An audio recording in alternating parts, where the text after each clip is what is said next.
The landscape at Sewerby Hall and Gardens is a relatively modern one. The parkland and estate as we see it today was created in the 19th century by the Greame family to be a suitable surrounding for their home, and then later in the 20th century by Bridlington Corporation and their successors as they developed the park as a public amenity. However, some traces of the earlier landscape at Sewerby do remain to be seen. One such is Moor Lane, the small stretch of road that runs between the pleasure garden and the walled garden. Today, Moor Lane seems to be little more than an access route to the farm that lies just beyond the walled gardens. But originally it was the main route from Sewerby village to Marton, and then on to Flamborough. Before the enclosure of Sewerby in 1802, this road ran between a series of privately owned small fields, before giving way onto an area of collectively farmed open field, now occupied by the golf course on the Sewerby North Park, where the ridge and furrow of the medieval plough can still be seen. The chalk rubble wall that runs along the western side of this length of the lane may well have originally been built to separate these small fields from the road, and it is a surprising thought that this humble wall might be of greater age than the grand hall nearby. If you follow the road north, it turns in a sharp bend to run behind the house, terminating in a junction with Church Lane, where visitors using the car park exit the estate. This section of road, known as High Sewerby Road, is a relative newcomer and dates from the 1840s. Originally there was no junction, and Moor Lane continued north into the area now covered by woodland. To the south the lane forked. One branch followed the route it still has today, past the farm and on to the moor that gives the lane its name, now the site of Bridlington Links Golf Course. The other ran westward, in front of the house and on to Sewerby village. This route was closed by Yarborough Grab when he emparked the grounds and created High Sewerby Road as an alternative. The ghost of this older route survives in the woods beside the hall in the form of an old garden wall, now completely engulfed by woodland and pierced by various routeways. This would originally have formed the boundary between the Greames' property and the road. Interestingly, one section of the wall has been lowered, perhaps to make the most of the view of the sea from the pleasure garden terrace, before the trees matured and obscured the view.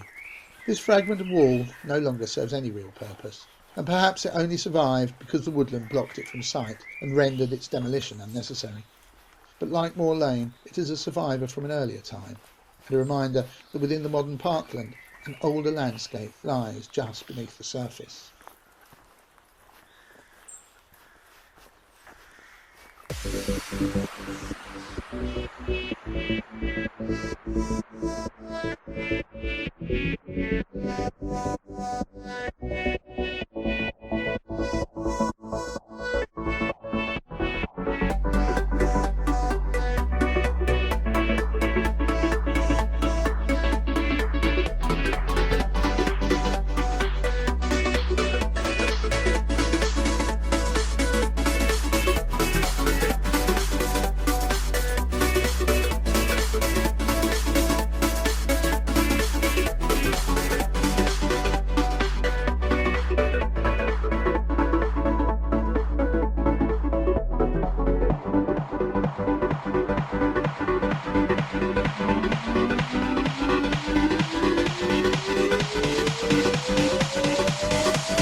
I'm a London girl, and I've done all right in life, although I never expected to be so far from home. I began in service as a kitchen maid, doing the plain cooking the cook was too important to do for himself. Eventually, I became a cook for the Duncan family at Gateshead in Cheshire, and looked after the kitchen ledgers. So when the Graham family were looking for someone to combine the role of housekeeper and cook, I jumped at the chance. As housekeeper, I command the respect of both family and the staff.